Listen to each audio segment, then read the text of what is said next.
Oktubre ang tinakdang deadline ng Senado para sa desisyon kaugnay sa Resolution of both Houses number 6 na layo amyendahan ng economic provisions ng 1987 Constitution.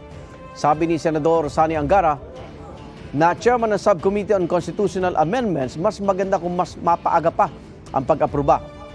Pero Oktubre na raw ang pinakamatagal para daw maisabay na sa 2025 midterm elections ang plebisito o yung pagboto ng taong bayan kung pabor ba sila o kontra sa pagbabago sa saligang batas. Kaya nga gusto ko sabay sa elections para may pananagutan ng mga kandidato, di ba?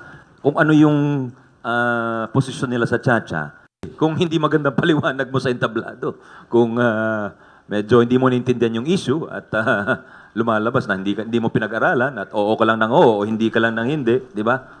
It will expose people sa totoo lang.